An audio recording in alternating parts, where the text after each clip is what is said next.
안녕하세요. 오늘도 사연살롱을 찾아주셔서 감사합니다. 동네에서 카페를 운영하고 있는 여성이에요. 대형 프랜차이즈 카페는 아니고 아르바이트생 2명을 두고 있는 작은 카페예요. 가게에서 파는 케이크와 쿠키는 모두 제가 직접 만들고 있어요. 2아이를 키우는 엄마다 보니 내 아이들 먹일 간식 만드는 마음으로 만들고 있죠.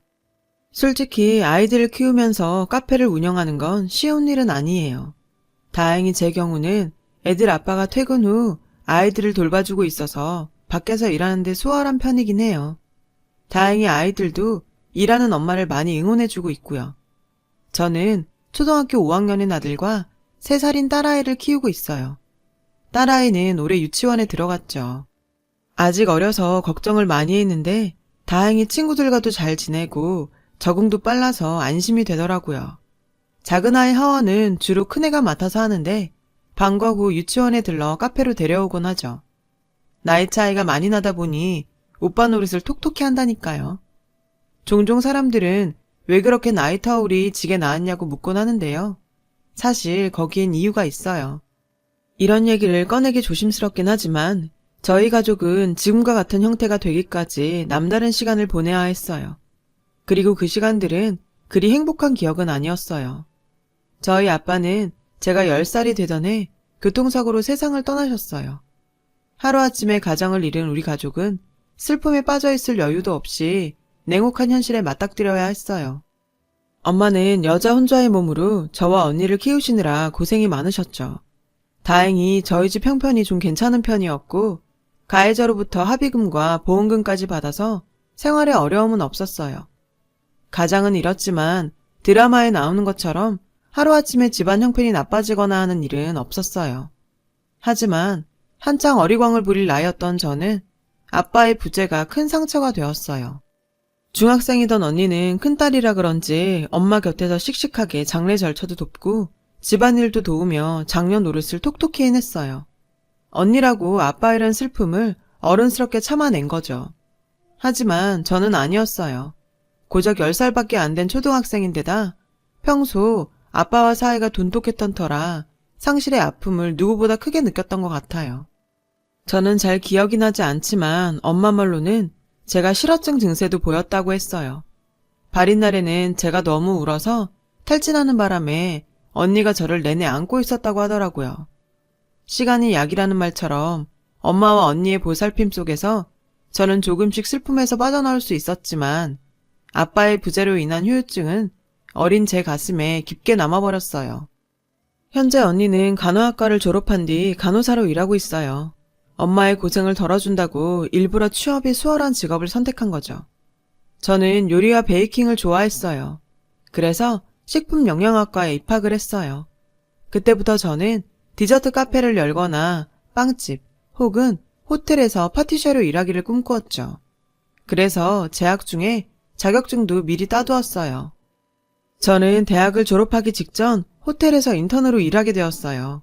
호텔에서 운영하는 베이커리에 인턴 제과사로 일을 하게 된 거죠. 탄탄한 곳이라 인턴 후 정직원으로 채용되길 바랐어요. 하지만 제 이런 계획에 제동이 걸리게 되었죠. 그곳에서 한 남자를 만나게 되었거든요. 그 남자는 저희 베이커리에 단체빵을 주문하러 온 손님이었어요. 호텔 근처 회사에 다니고 있었는데 회사 직원들과 먹을 거라고 하더군요. 그때는 그저 평범한 손님인 줄 알았는데 그 후로도 그 남자는 단체 주문을 하러 일주일에 한 번은 찾아왔어요. 가끔은 개인적으로 빵을 사러 오기도 했고요. 그렇게 자주 저희 베이커리를 찾던 그는 어느 순간부터 제게 인사를 건네기 시작했어요. 형식적인 인사가 아닌 꽤 다정한 인사였죠. 머리를 묶으니 더 예쁘다거나 손재주가 좋은 것 같다거나 듣기 좋은 말들의 일색이었죠. 그런데 그런 인사가 싫지 않더라고요. 오히려 힘이 되고 그 사람 목소리만 들어도 기분이 좋았죠. 그리고 얼마 뒤 그는 단체 주문 예약을 핑계로 제 전화번호를 받아갔어요. 저는 주문 때문이라는 말에 생각 없이 알려주었죠. 이후로 그는 제게 종종 연락을 했어요. 대개는 빵 주문 전화가 아닌 개인적인 용무 때문이었죠. 이를테면 혹시 오늘 커피 사다 드려도 될까요? 저녁 식사를 대접하고 싶어요. 등등 티나게 호감을 담은 전화통화였죠. 몇 번 거절을 하다가 저는 그와 함께 식사를 하게 되었고 그날 많은 얘기를 나누었어요. 그 남자는 제 어린 시절 이야기를 듣고는 고생이 많았겠다며 위로도 해주었죠. 저는 그의 다정한 모습에 빠져들었어요. 어린 시절 잊어버렸던 든든한 아빠의 모습을 보는 것 같았거든요. 결국 한 달도 안 돼서 저는 그와 교제를 하게 되었어요. 남자는 저보다 나이가 6살이나 많아서 주위에서 걱정하는 시선도 있었지만 저는 그저 든든한 그에게 빠져 있었죠. 만난 지 얼마 안 됐는데도 결혼까지 생각할 정도였어요. 제 졸업식이 한 달 앞으로 다가왔을 때 그는 저를 멋진 레스토랑에 데려갔어요. 그리고 식사가 끝날 무렵 제 앞에 고급 벨벳 케이스를 내밀고는 뚜껑을 열었죠. 그 안에 빛나는 반지가 들어있었어요. 소라야, 오빠랑 결혼해줄래? 청혼을 받은 저는 눈물을 흘렸어요. 제가 그토록 꿈꾸던 순간이었으니까요. 눈물을 닦느라 대답을 못하자 그는 갑자기 제 손을 꼭 잡았어요. 소라야, 난 앞으로 남은 인생을 너와 함께 하고 싶어. 너 없이는 안 될 것 같아. 그래서 이렇게 용기 내서 청혼을 하게 됐지만 솔직히 내가 너무 염치 없는 것 같아서 미안해. 저는 그게 무슨 말이냐고 내가 이 순간을 얼마나 기다렸는지 아냐고 말하려고 했어요. 그런데 그 순간 자기 핸드폰에 있는 사진을 한 장 보여주지 뭐예요. 그가 어린 아이를 안고 있는 사진이었죠. 사실 나 3살짜리 아들을 키우고 있어. 애 엄마랑은 이혼을 했고. 뜻밖의 말에 저는 깜짝 놀랐어요. 진작 말했어야 했는데 그랬다간 네가 날 떠날까봐 두려워서 말 못했어. 내가 양육권을 가지게 된 건 애 엄마가 외도를 해서 이혼했기 때문이야.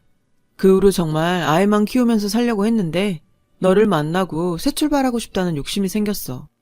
내가 이기적인 거 잘 알아. 네가 거절을 해도 할 말은 없지만 적어도 내 진심은 보여주고 싶었어. 지금 같았으면 말도 안 된다 생각했을 거예요. 다시 생각해본다고 했겠죠. 하지만 당시 저는 어리고 철이 없던 때라 제 눈에 그 사람이 그저 아내의 외도에도 불구하고 자식을 책임지려는 성실한 아버지로 보였어요. 그를 통해 그토록 그리워했던 아빠의 모습을 떠올렸죠. 저는 결국 남자의 청혼을 받아들였어요. 부족하지만 좋은 엄마가 될 수 있도록 노력하겠다고 말이죠. 그는 고맙다며 평생 저에게 감사하는 마음으로 살겠다고 하더군요. 그 다음날 저는 바로 그의 집에 가서 아이를 만났어요. 아이와 하루 빨리 친해지고 싶었거든요.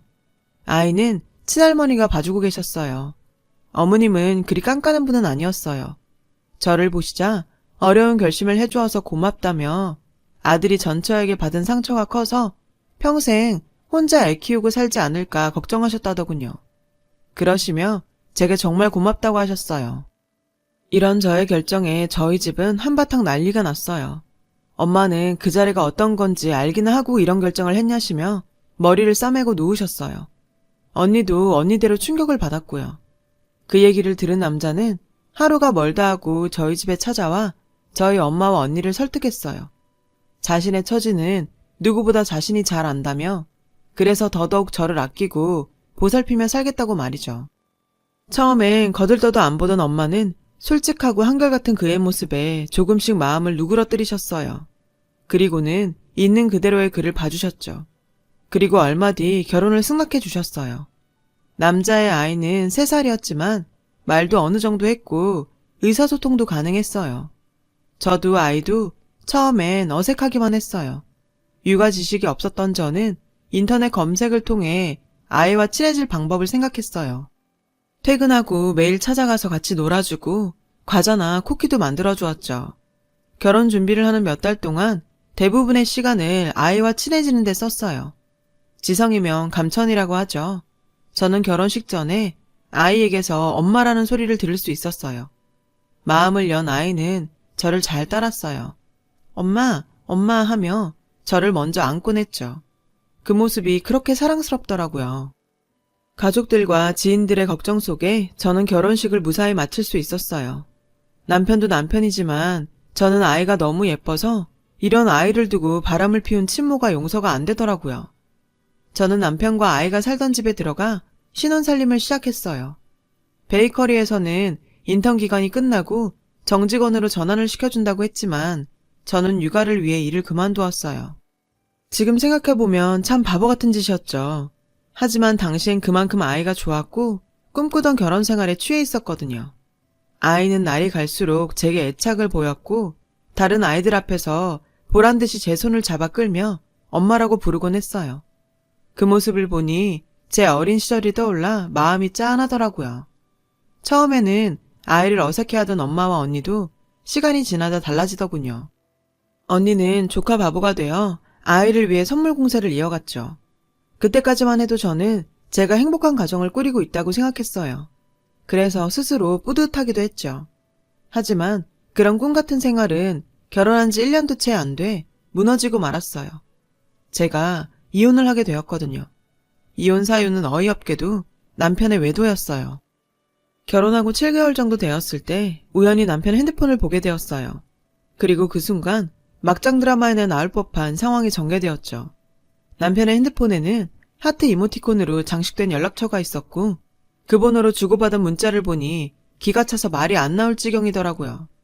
닭살 돋는 애정 표현과 음란물에 가까운 사진들로 가득했거든요. 너무나 확실한 외도 증거에 저는 곧바로 남편을 추궁했어요. 남편은 순순히 인정하더군요. 미안해. 집에서 육아에 빠져 푸석해진 네가 더 이상 여자로 안 보여. 상상도 못한 그 말에 어이가 없어서 눈물도 안 나오더라고요. 결국 그 사람은 달콤한 말로 꼬드겨 저를 자기 아이의 보모로 부렸을 뿐이었죠. 남편을 믿었던 만큼 충격도 컸어요. 저는 몇 날 며칠을 알아누웠어요. 당장이라도 이혼을 하고 싶었지만 아이가 눈에 밟히더라고요. 그 사이 아이와 정이 많이 들어 쉽게 떼어낼 수 없었거든요. 그래서 소가리를 하며 몇 주를 견뎠어요. 그러다 결국 언니한테 들키고 말았죠. 조카 간식 샀다고 집에 불쑥 찾아온 언니가 제 몰골을 보곤 도대체 무슨 일이냐고 추궁을 계속했고 부인을 하다 결국 울면서 언니한테 모든 사실을 말해버렸어요. 그러자 언니가 불같이 화를 내더라고요. 당장 이혼해. 내가 왜 망설이는지 알지만 그래도 헤어지는 게 맞아. 난 내가 그 자식이랑 한 집에 사는 꼴 절대 못 본다고. 딴 거 걱정하지 마. 일단 네 걱정만 하라고. 변호사 알아봐 줄 테니까 그 자식한테 위자료 제대로 받고 여기서 그만 끝내. 언니는 정말 다음날 병원에 휴가를 내고 제 이혼 소송을 위해 뛰어다녔어요.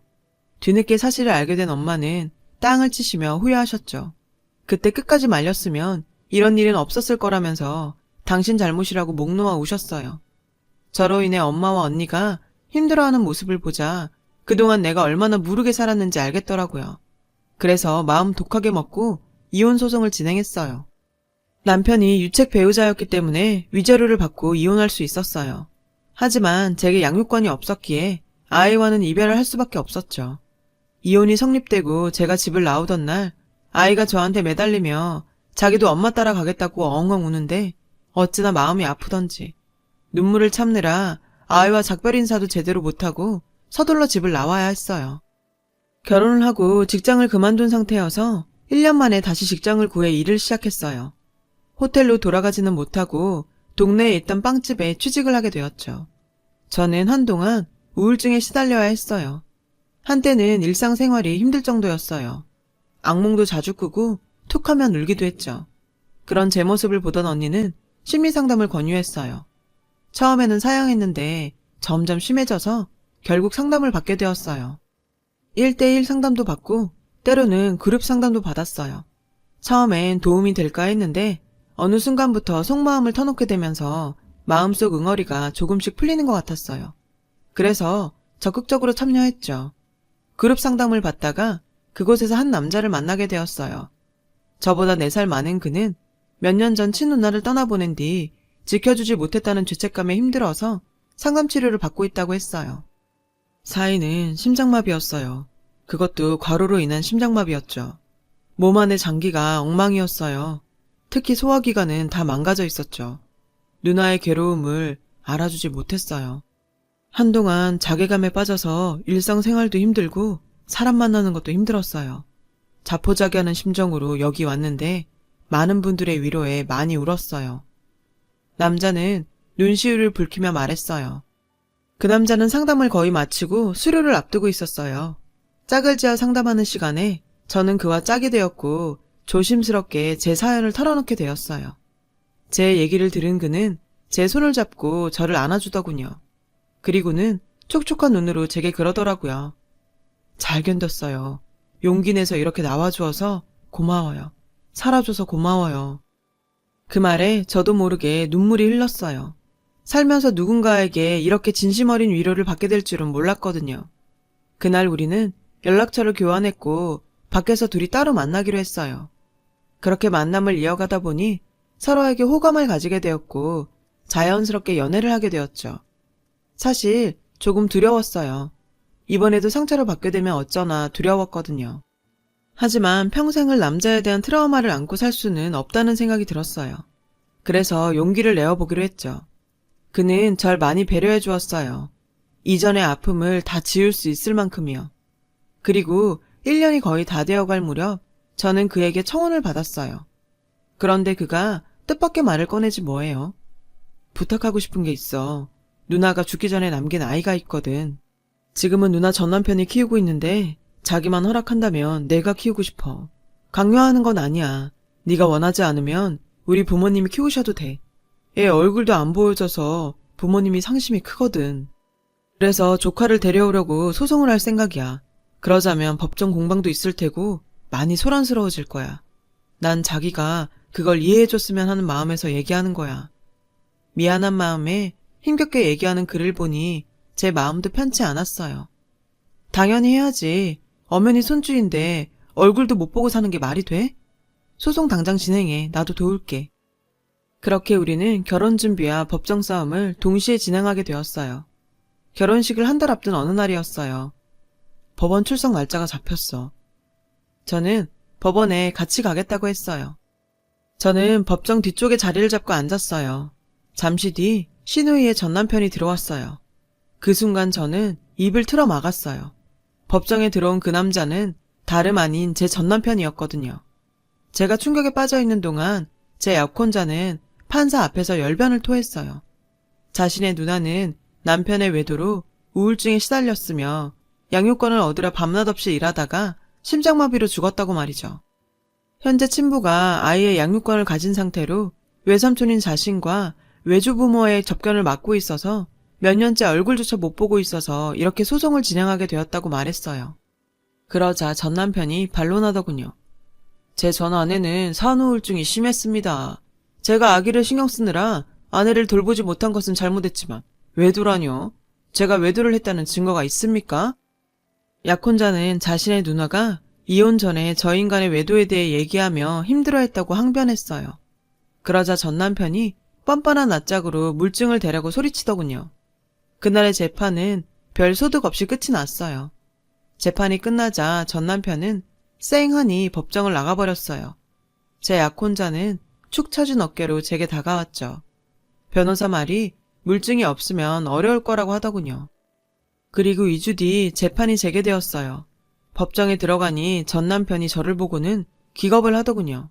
증인석으로 나간 저는 판사 앞에서 전 남편의 외도 증거와 함께 저 인간이 어떤 놈인지를 증언했어요. 저 역시 저 사람의 외도로 이혼을 했어요. 제가 저 사람과 결혼 얘기가 오갈 무렵 아이는 할머니와 생활을 했고 저 사람은 아이에게 부모 노릇을 전혀 하지 않았어요. 결혼 후에도 그랬고요. 저는 증언을 하면서 마음에 감춰두었던 아이에 대한 그리움을 피력했어요. 아이 역시 저와 살기를 원한다는 것도요. 저희 증언의 전 남편은 난감한 표정이 되었죠. 저는 변호사를 통해 전 남편의 외도 증거를 모두 제출했고 제 증언과 증거에 힘입어 전 남편이 아이를 제대로 양육하지 않았다는 것에 대해 조사가 들어갔어요. 아이는 그때까지도 할머니랑만 지내고 있었고 유치원에 가는 것 외에는 전혀 바깥 생활이나 또래 아이들과 만나는 일이 없이 격리된 생활을 하고 있었어요. 아이가 우울증 증세까지 보이고 있었죠. 결혼식도 미루면서 진행한 법정 공방은 결국 우리 쪽의 승소로 끝이 났어요. 그렇게 우리는 아이의 면접권을 얻었고 수년 만에 손자를 만난 시부모님은 아이를 안은 채 펑펑 우셨어요. 무엇보다 아이는 저를 다시 만나게 되어서 기쁜 모양이었어요. 저를 보자마자 와라강기며 엄마라고 부르더군요. 이제 엄마랑 같이 살 수 있냐고 몇 번이나 물었죠. 아직 그럴 수는 없지만 한 달에 2번은 볼 수 있다고 아이를 달래야 했어요. 그 말에 시무룩해진 아이를 보니 가슴이 찢어질 것 같았죠. 그래서 아이를 찾기 위해 끝까지 소송전을 벌이기로 했어요. 얼마 뒤 우리 부부는 아이가 보는 가운데 결혼식을 올릴 수 있었어요. 남편은 그 후로도 기나긴 법정 싸움을 벌여 마침내 아이를 입양하는 데 성공했어요. 전 남편의 양육 태만이 부른 결과였죠. 아이가 아빠가 아닌 저희 부부와 살겠다고 한 것도 큰 도움이 되었고요. 아이는 이제는 정말 엄마랑 같이 살 수 있는 거냐며 울먹이며 묻더군요. 저는 앞으로 절대 헤어지지 않을 거라고 말하고는 아이를 안고 펑펑 울었어요. 자기를 버리고 떠났던 저를 엄마라고 받아주는 이 아이를 평생 아끼고 사랑해야겠다고 생각하면서요. 시간이 흘러 현재 우리 집은 식구가 늘어서 4식구가 되었어요. 그 사이 제가 딸아이를 낳았거든요. 우리 아이들은 여느 집 아이들처럼 밝고 명랑한 아이로 자라고 있어요. 카페를 하는 저를 대신해 여동생도 얼마나 잘 챙기는지. 우리 아들이 아니었다면 저는 지금처럼 밖에서 일을 할 수 없었을 거예요. 제게는 세상 둘도 없는 든든한 아군이죠. 우리 가족은 엄청난 시련을 겪어서야 지금의 행복한 삶을 얻을 수 있었어요. 앞으로도 크고 작은 시련들이 수시로 닥치겠지만 그래도 온 가족이 똘똘 뭉쳐서 잘 헤쳐나갈 거예요. 저의 사연을 들어주셔서 감사드려요. 여러분도 사랑하는 가족과 함께 오늘도 행복하시길 바랍니다. 여러분, 사연 댓글에 응원과 현명한 조언 부탁드려요. 좋아요와 구독은 저에게 큰 힘이 됩니다. 오늘도 좋은 일 가득하세요.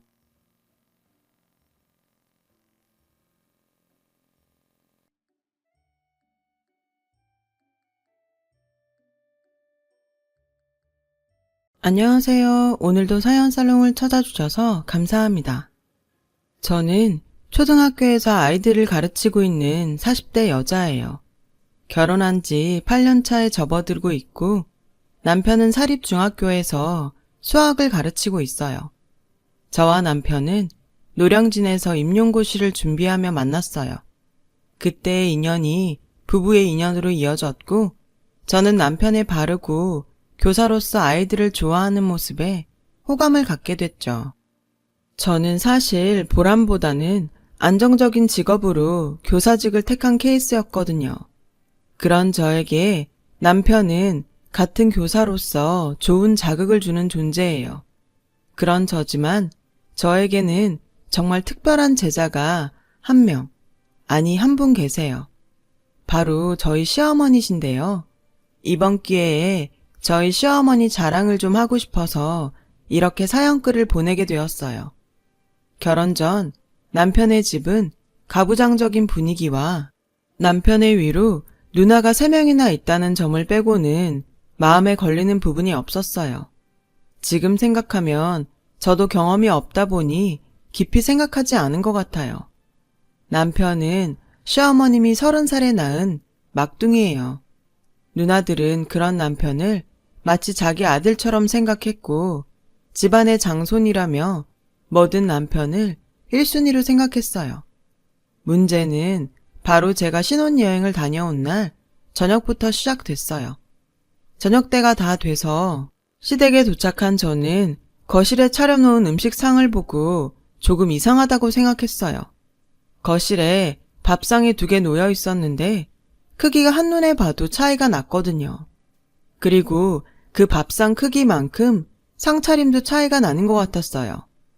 저는 조금 이상하다고 생각했지만 별 생각 없이 남편을 따라 큰 상 옆에 자리를 잡고 앉았는데 글쎄 저에게 시아버지는 어허, 여자는 저쪽! 하며 저에게 손으로 작은 상으로 가라고 손가락질을 하시는 게 아니겠어요? 저는 당황해서 눈만 깜빡깜빡했어요. 그러자 남편의 누나들이 저에게 오라며 손짓을 했고 저는 황당하고 어이가 없었지만 신혼여행 다녀온 지 얼마 안 된 탓에 문제 삼지 말자고 생각하며 작은 상으로 갔어요. 그렇게 형님들의 남편들과 시아버지 그리고 저희 남편은 큰 상에 저와 형님들 그리고 시어머니는 작은 상에 앉아 식사를 시작했어요. 그런데 식사를 막 시작하려고 할 무렵 어이, 동치미 없나? 어이, 이것 좀 더 가져와. 어이! 시아버지는 계속해서 자신의 부인인 시어머니를 어이라고 부르며 이것저것을 시키셨어요. 저는 보다 못해 시어머니를 돕기 위해 일어났고, 그런 저에게 시아버지는 거기 숭늉 좀 가져와 라고 너무나도 자연스럽게 저를 거기라고 부르시지 뭐예요. 아무리 제가 아랫사람이지만 사람을 그렇게 종부리듯 어이, 거기 라고 부르다니 저는 이건 아니다 싶었어요. 그런데 제가 더 참지 못하는 상황은 그 다음에 일어났어요. 어이, 전에 선물로 받은 법주 가지고 와. 냉장고에 넣어놨어. 시아버지는 시어머니께 술을 가지고 오라고 하셨고, 시어머니는 시아버님이 말한 술을 꺼내기 위해 냉장고 문을 여셨는데, 술을 못 찾으시는 듯 한참을 냉장고 안을 들여다보고 계셨어요. 거참, 왜 이리 굼떠? 기다리다 목 빠지겠네. 시아버지는 조금도 기다리지 못하고 목소리를 높이셨고, 저는 냉장고로 가서 구석에 놓여있는 술병을 하나 꺼내 이게 맞냐고 시아버님께 여쭤봤어요. 거기 적혀 있잖아. 뭘 물어? 찾았으면 빨리 갖고 와. 저는 별것도 아닌 일에 연신 짜증을 내는 시아버지가 불쾌했어요. 그런 제 속마음이 보였는지 시어머니는 냉큼 제 손에 들린 술병과 술잔을 챙겨 시아버지에게 갖고 저는 애써 화를 누르며 다시 작은 상 앞에 앉았는데 아무리 글씨 모르는 바보라도 병만 보면 모르나. 이 봐봐. 딱 봐도 술병이잖아. 저는 제 귀를 의심했어요. 자기 아내를 면전에 두고 그것도 이제 막 시집온 며느리와 사위들이 있는 자리에서 저렇게 대놓고 면박을 주다니 시아버지의 태도에 앞으로의 결혼 생활이 걱정되더라고요. 그때였어요. 아빠는 창피하게 굳이 왜 그걸 말해? 그러니까 쪽팔려. 조용히 해. 못 들었을 수도 있잖아. 못 들었다니. 저는 형님 3명의 목소리를 또렷이 들었고 잔뜩 구박을 받고 자리로 돌아오신 시어머니는 다른 식구들 보기 민망하셨는지 밥이 아직 많이 남았는데 배가 부르다며 당신이 먹은 것들을 치우셨어요. 그 모습에 저는 돌아가신 친정 엄마가 생각이 났고 감정이입이 돼서 마음이 불편했어요. 저희 친정 엄마도 친할머니에게 그렇게 못 배웠다고 무식하다고 식구들 앞에서 구박을 당하시곤 했거든요. 엄마는 그럴 때마다 가족들 몰래 숨어서 우시곤 했는데 그 모습을 보고 자란 저는 시어머니의 그런 모습이 남의 일 같지 않았어요. 그날의 불쾌하고 황당한 일은 그게 끝이 아니었죠. 분위기도 좋지 않은 가운데 전혀 개의치 않은 시아버지는 사위와 남편에게 술을 따라주며 저에게 들으라는 듯 일장연설을 시작하셨어요. 나는 세상에 아무리 남녀 평등이라고 해도 남자가 할 일이 있고 여자가 할 일이 분명히 있다고 생각한다. 그러니 네 처 위한다고 남자가 부엌이나 들락거리고 꼴사나운 짓 하지 마라. 자네들도 마찬가지야. 나는 내 딸이라고 다르게 생각하지 않아. 여자는 여자, 남자는 남자. 알아들었지? 시아버지는 분명 남편과 사위에게 하는 소리였지만 어쩐지 저는 그게 저 들으라고 일부러 그러시는 것만 같았어요. 그리고 마치 그렇게 하기로 한 것처럼 형님들이 저에게 돌아가며 이야기를 하는데 정말 웃기지도 않지 뭐예요. 울케, 나는 같은 여자지만 그래도 가장이 중요하다고 생각해. 요즘 애들은 무슨 남편이 집 어슴인 줄 알고 막 부리는데 그건 아니지. 안 그래? 그래, 지 얼굴에 침 뱉는 건지도 모르고 그러는 거 보면 정말 한심하다니까. 우리 올케는 절대 안 그럴 거지? 그치? 그 소리를 들으니 속에서 스스로 자기 자신을 깎아내리고 행복하시냐고 물어보고 싶었어요. 저는 일부러 형님들 말에 대답하지 않고 일어나 주방에 있는 시어머니를 도우러 갔어요. 그런 제 모습에 형님들은 마음에 들지 않았는지 연신 제 쪽을 쏘아보듯 보더라고요. 어머니, 제가 설거지 할게요. 됐다. 너 가서 더 먹어. 다 먹었어요. 그리고 설거지 많으니까 같이 해요. 같이 하면 금방 끝나잖아요. 시어머니는 제가 살갑게 다가가자 은근 좋아하시는 눈치셨어요. 딸이 셋이나 있는데 그 딸들은 전혀 엄마한테 살갑게 굴지 않았고 저는 그런 시어머니가 측은하게 느껴졌죠. 그렇게 심신이 고단한 자리가 끝나고 신혼집으로 돌아가려고 할 때였어요. 시어머니는 저에게 아이들 가르치려면 목을 많이 사용할 것 같아 담갔다며 당신께서 직접 만든 도라지청을 주셨고 저는 집에 돌아와 유리병에 붙어있는 도라지청이란 글씨를 유심히 봤어요. 결혼 전 남편한테서 시어머니가 글자를 잘 모르신다는 말을 들었거든요. 한 글자 한 글자 정성스럽게 그리신 듯한 그 글씨체가 어쩐지 저는 좋았어요. 아까부터 계속 뭘 보고 있어? 어머니 글씨, 아까 집에 오면서 생각했는데 내가 어머니 글씨 가르쳐 드릴까? 나도 전에 한번 그래볼까 하고 시도했었는데 엄마가 평생 공부를 안 해보셔서 어려워하시더라고. 당신 보기도 그렇고 나 보기에도 민망해 하시고. 남편 말에 조금 고민이 됐어요. 제가 한글을 가르쳐 드린다고 하면 기분이 좋으실 것 같지 않았거든요. 주변의 동료 교사들도 괜히 좋은 마음으로 시작했다가 고부간에 상처만 줄 수 있으니 하지 않는 게 좋을 것 같다고 했어요. 그래서 괜히 긁어 부스럼 만들지 말자는 마음으로 그 마음을 접었어요. 그렇게 1년의 시간이 흘렀어요. 저는 임신을 했고 입덧이 끝나 좀 나아지려고 하는 시점에 무슨 이유에서인지 조상기가 있어 병원에 입원하게 되었어요. 친정엄마가 안 계시는 저에게 시어머니는 당신이 병원에서 제 간호를 도맡아 하시겠다고 하셨어요. 저는 너무 감사했는데 뜻밖의 예상하지 않은 일이 벌어졌어요. 박미영 사모님 보호자분 이거 하나만 작성해 주세요. 라며 간호사 한 분이 저희 시어머니에게 서류 한 장을 건네셨고 그 순간 저희 시어머니는 당황한 기색이 역력했어요.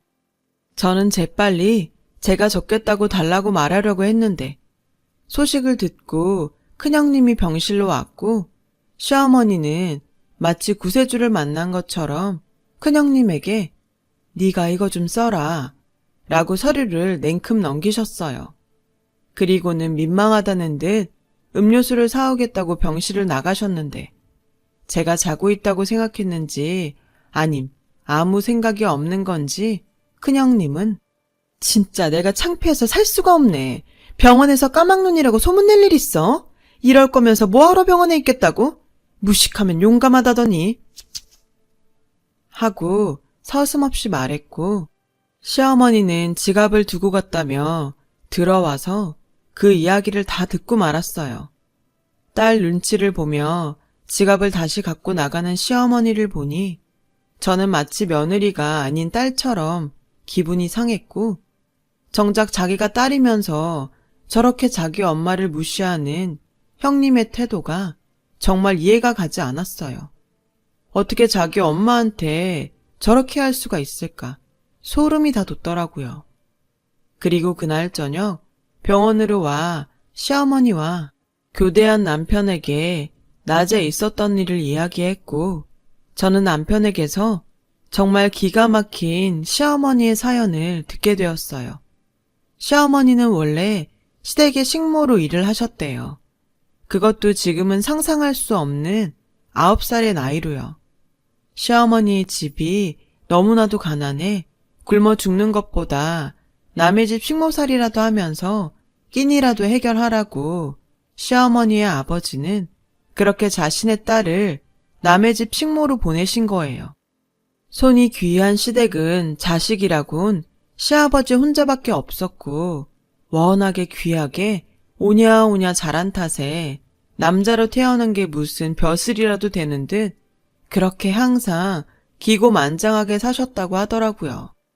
시어머니는 학교에 가고 싶었지만 식모인 처지라 갈 수 없었고 공부를 하고 싶었지만 이른 아침부터 밤 늦게까지 일만 하는 통에 그럴 기회가 없으셨던 것 같아요.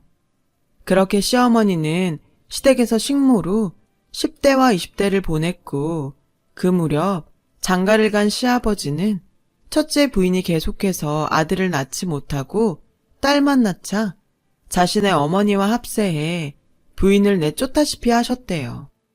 그리고 시아버지는 돈을 벌어 오겠다며 사우디로 떠나셨고 한순간에 양쪽 부모가 모두 사라진 형님 셋을 시어머니는 거의 자기 자식처럼 무려 10년 동안 돌보셨다는데 사우디에서 제법 돈을 벌어오신 시아버지는 훌쩍 큰 딸과 그런 딸을 돌본 시어머니를 보고 마음이 동했나 봐요. 하지만 남편의 할머니는 식모인 시어머니를 며느리로 인정하지 않았다고 해요. 시어머니의 머리를 가위로 죄다 잘라버리시며 결혼을 열렬히 반대했지만 그 난리통에도 시어머니는 남편을 임신해 낳았다는데 나온 아이가 아들이자 할머니는 어쩔 수 없이 울며 겨자 먹기로 결혼을 시키신 거죠. 당신 눈에 흙이 들어가기 전에는 절대 안 된다고 하시던 남편의 할머니는 결국엔 당신 화를 이기지 못해 화병으로 세상을 떠나셨어요. 그 뒤로 좀 편안해질까 싶었더니 돌연 자신의 남편이 그러니까 시아버님이 더 정신적으로 괴롭히며 지금에 이르렀다고 하는 소리를 듣게 됐어요. 요즘 같은 세상에선 도저히 있을 수 없는 이야기에 저는 시어머니의 인생이 너무 가여워서 눈물이 나오더라고요. 그래서 다음날 병실로 온 시어머니의 손을 꼭 잡고 간밤에 결심한 이야기를 꺼냈어요. 어머니, 저 부탁이 하나 있어요. 그래, 뭐든 말해봐. 뭔데? 저랑 같이 글자 공부해 주시면 안 돼요? 뭐? 무슨 뚱딴지 같은 소리야. 저 기훈 씨한테 다 들었어요. 저 정말 아버님도 그렇고 형님들도 그렇고 어머니 무시하는 거 더는 보기 싫어요. 걔가 괜한 소리를 다 했구나. 하루 이틀도 아니고 그리고 내 나이가 몇인데 됐다. 그러지 말고요 어머니 해요. 네? 내가 이건 정말 처음 하는 소린데 나도 해보려고 했어. 근데 머리가 굳어서 안 되는 걸 어쩌냐. 내가 평생 공부라는 걸 해봤어야지. 어머니, 그래서 선생님이 있는 거예요. 이렇게 선생 며느리가 있는데 뭐가 걱정이세요? 제가 아주 쉽게 가르쳐 드릴 테니까 어머니 우리 해봐요. 네? 아유 됐어. 이 나이 먹고 창피하게 무슨 글 공부야. 어머니는 한사코 됐다고 거절하셨어요. 하지만 끝내 제 부탁에 딱 한 달만 해보시기로 약속을 하게 되었어요. 저는 병원에 있는 동안 거의 시어머니와 1대1로부터 자음 모음을 익히고 낱말과 문장을 만들며 공부했어요. 제가 퇴원을 하고 나서도 늘 저희 집에 오셔서 1시간에서 2시간은 저와 공부를 계속하셨고 그렇게 약속한 한 달이 지나자 어머니는 간단한 글씨를 읽고 쓰실 수 있게 되더라고요. 어머, 진짜 신통방통하다. 그동안 모르고 지나갔던 간판 글씨가 정말 거짓말처럼 읽히는 거야. 마치 안 보이던 게 보이는 것 같은 기분이 드는 게. 그래서 사람들이 글씨 모르면 까막눈이라고 하는가 보다. 그거 봐요 어머니. 이렇게 금방 하실 수 있잖아요. 우리 어머니 가만 보니까 머리도 엄청 좋으셔. 여기서 더 열심히 하면 글씨는 뭐 다 읽고 쓰시겠는데요? 정말? 네가 보기에 나 정말 할 수 있을까? 당연하죠 어머니. 어머니 같은 머리면 검정고시 공부도 거뜬히 하실 수 있어요. 검정고시? 그 졸업장 같은 시험? 네, 요즘은 검정고시로 고등학교 졸업과정까지 다 할 수 있어요.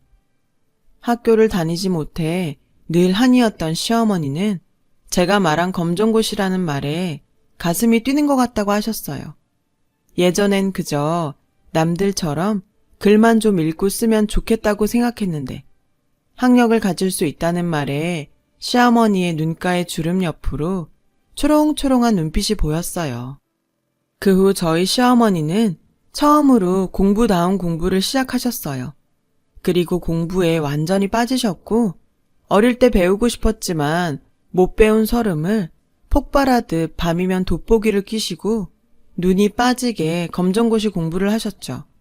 그 사실은 시어머니의 부탁으로 시아버지와 형님들에게 비밀로 하셨는데 그 이유는 설명하지 않으셔도 대충 알 것 같아 여쭤보지 않았어요. 그렇게 저는 출산을, 시어머니는 검정고시를 치렀고 저는 처음 겪는 출산의 고통에 그리고 무사히 아이를 낳았다는 안도감에 엉엉 울고 시어머니는 난생 처음 시험에서 합격을 하셔서 서로 껴안고 엉엉 울었어요. 서로 잘했다, 장하다 하면서요. 시아버지와 형님 셋은 이게 다 무슨 광경인가 싶어서 어리둥절한 눈치셨죠. 시아버님은 제가 낳은 아기가 아들이라는 것에 기뻐하시며 저에게 처음으로 100만 원이라는 용돈을 손에 쥐어주시더군요. 그러면서 네가 둘째도 한시 집안 아들을 낳으면 내가 그땐 너한테 500만 원 주마. 이러시는 거예요. 이게 지금 갓 출산한 며느리에게 할 소린가요? 저는 그날 이후 뭐 아니면 도다 하는 심정으로 이 뿌리부터 썩은 한씨 집안을 완전히 바꿔놓기로 마음 먹었어요. 남편과 시어머니는 당연히 말렸지만 태어난 아이를 위해서라도 절대 포기할 수 없었어요. 요즘이 어떤 세상인데 남녀 차별을 가족끼리 하면서 산답니까? 아이의 3-7일이 지나는 날, 그날은 모처럼 시댁의 식구들이 다 모여서 식사를 하기로 한 날이었어요. 저는 이때다 싶어 그 문제의 밥상 문화부터 어떻게든 바꿔야겠다고 생각했어요. 시아버지와 형님의 남편들, 그리고 저희 남편은 식사가 다 차려지기를 기다리며 각자 거실에서 시간을 보낼 때 저는 하루 전날 미리 사다 둔 더 큰 상을 펼쳐 더 푸짐한 상을 차렸어요. 이왕 크기로 차이가 날 바엔 더 큰 상에 더 잘 차려놓고 먹자 하는 심상이었죠. 어이, 상 새로 샀어? 괜히 쓸데없이 그런데 돈을 쓰고 그래? 아버님, 이거 저희들 상이에요. 매번 좁은 상에서 먹는 게 불편해서 제가 큰 거로 샀어요. 뭐? 아무리 그래도 그렇지. 남자 상보다 더 큰 상을 사면 어떡해? 됐고, 어이, 상 바꿔. 싫어요. 이거 제가 여기서 먹으라고 일부러 산 거예요. 어디 며느리가 시아버지 앞에서 싫다는 소리를 해? 저도 사람인데 싫고 좋고가 있죠. 아버님도 싫은 건 싫다고 하시잖아요. 아니면 이 상으로 다 같이 드시는 건 어때요? 충분할 것 같은데. 어디서 남녀가 겸상을? 됐다. 난 밥 안 먹을 테니 니들끼리 알아서 해라. 시아버지는 얼굴이 빨갛게 달아올라서는 방으로 들어가셨어요. 그 모습에 형님 셋은 일제히 저를 쏘아보며 원망 섞인 말을 해대는 거 있죠. 울케, 왜 괜한 짓을 해서 집안 분위기를 흐려놔? 나는 작은 상에 먹어도 상관없어. 학교 선생이라 돼서는 어른들한테 그렇게 하라고 배웠어? 형님들은 그렇게 말하곤 자기네들도 밥을 먹지 않겠다며 소파로 가서 앉았어요. 저는 속으로 자기들은 집에서 남편 밥상 자기 밥상 따로 차려 먹나? 왜 여기에서만 유독 그런 걸 고집하는 거야? 라고 생각하며 아랑곳하지 않고 상을 차렸죠. 그때였어요. 방에 들어가신 시아버님이 자기 분을 못 이겨 나오셔서 제가 사온 상을 엎으셨어요. 이게 다 당신이 무식해서 그런 거야. 아무리 선생님은 뭐해? 시어머니가 까막눈에 눈치도 없어서 가르치질 못하는데. 어찌나 소리를 빽빽 지르시던지 저희 아이는 자다가 깨서 놀라 울음을 터뜨렸고 저는 계속해서 폭력적인 말을 쏟아내는 시아버지를 오늘은 도저히 참을 수 없어 한 소리 하려고 했어요. 그 찰나에 시어머니는 당신이 차리던 상을 시아버지처럼 똑같이 엎어버리시더라고요. 이 사람이 돌았나? 왜? 엎으려면 똑같이 엎어야지. 왜 그 상만 엎어요? 안 먹는다고 했으니 상관없겠네 뭐. 뭐야, 이 무식한 여편네가? 나 당신이랑 더는 안 살래요. 우리 이혼해요. 뭐? 이혼? 웃기지도 않아. 그래, 이혼 서류 갖다 주면 쓸 수는 있어? 어디 까막눈 주제에 데리고 살아주면 고마운 줄 알아야지. 이혼? 이혼 같은 소리 하네. 시어머니는 비아냥거리는 시아버지에게 싱크대 서랍에서 정말로 이혼 서류를 가지고 나오셨어요. 그리고 보란 듯이 그 자리에서 자기 몫의 빈칸을 채워 나가시는데 그 모습을 본 시아버지와 형님들은 깜짝 놀라 입을 다물지 못했어요. 그리고 정신을 차린 시아버지는 시어머니가 쓰고 있는 이혼 서류를 빼서 들고 종이를 푹푹 찢으셨는데 이럴 줄 알았다는 듯 방에 들어가시더니 뭔가 보자기에 쌓인 것을 가지고 나오셨어요. 이혼 서류가 한 뭉치 있더라고요. 시어머니는 한눈에도 많아 보이는 이혼 서류들에 연신 빈칸을 채워 나가셨어요.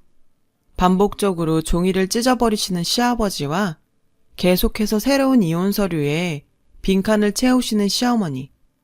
시아버지는 이내 지쳐 그 자리에 털썩 주저앉으셨고 연신 꾹꾹 눌러 이혼 서류를 작성하는 시어머니를 황당한 얼굴로 쳐다보셨어요. 내가 정말 당신과 헤어지고 싶을 때마다 모아놓은 이혼 서류예요. 당신 말대로 내가 까막눈이어서 이거 하나를 못 썼어요. 이게 뭐라고. 나는 뭐 당신이 기라면 기고 당신이 죽으라면 죽으라고 하는 사람이에요? 어릴 때 식모로 들어왔으니 함부로 대해도 되는 거예요? 나도 이제 당신 같은 남편 필요 없어요. 그리고 니들, 나는 적어도 너희들을 진짜 내 딸로 생각했어. 그런데 니네들은 한 번도 날 진짜 엄마라고 생각하지 않더라. 지 아버지 따라 못된 것만 배워서 앞으로 니네들끼리 잘 먹고 잘 살아. 내가 이놈의 집구석 얼마나 잘 살아 두고 볼 거야. 민영아 가자. 그거 너 치울 거 없다. 여기 있는 이기적이고 무식한 것들이 치우겠지. 시어머니는 그 길로 짐을 싸서 집을 나오셨어요. 저야 당연히 시어머니 편이니 시어머니를 따라 나왔죠. 그 후 시어머니는 시아버지 보란 듯이 이혼 소송을 통해서 위자료까지 두둑히 챙기며 황혼 이혼에 성공하셨어요.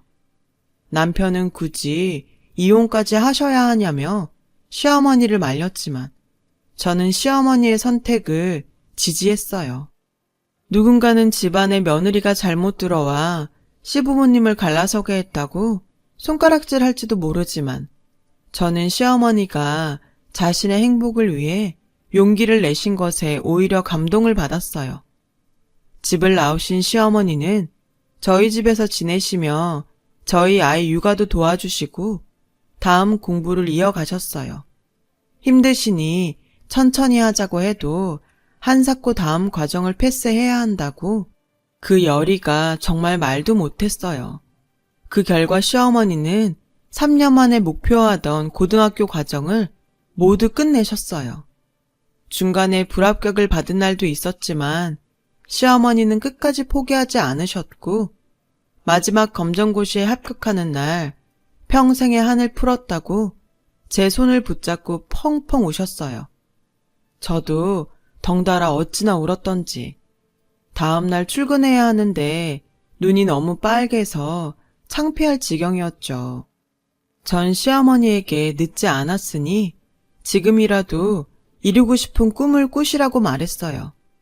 이왕 시작한 공부 대학까지 가셔도 되고 아니면 되고 싶은 직업에 도전하셔도 된다고 했더니 저희 어머니 하시는 말이 있잖아, 난 영어를 그렇게 배우고 싶더라. 외국에 나가서 거기 나라 사람들이랑 친구도 되고 싶고 혼자 막 자유롭게 여행하면서 글도 쓰고 싶어. 왜 요즘 블로그? 그런 거 있잖아. 저는 또다시 초롱초롱한 눈빛을 보이며 당신이 하고 싶은 것에 관해 이야기를 하는 시어머니를 보고 지지하지 않을 수 없었어요. 그래서 그 후로 저는 영어학원에 시어머니를 등록해 드렸고, 그렇게 딱 1년을 공부하신 시어머니는 호주로 떠나셨어요. 제가 왜 하고 많은 나라 중에 호주냐고 물었더니 거기 캥거루가 정말 그렇게 주머니에 지 새끼를 넣고 뛰어다니는지 궁금해서 라고 하셨어요. 이유가 어쨌건 시어머니는 당신의 첫 번째 꿈을 위해 비행기에 오르셨고 남편과 저는 부디 건강만 하시고 연락 자주 주시라고 신신당부했어요. 지금 저희 시어머니는 여행 블로그를 잘 운영하시면서 아직도 긴 여행에서 돌아오지 않고 계세요. 블로그에 보면 꽤 팬이 많아요. 거기 사진이며 글솜씨까지 정말 이젠 제가 거꾸로 시어머니에게 컴퓨터 활용 능력을 배워야 할 판이에요.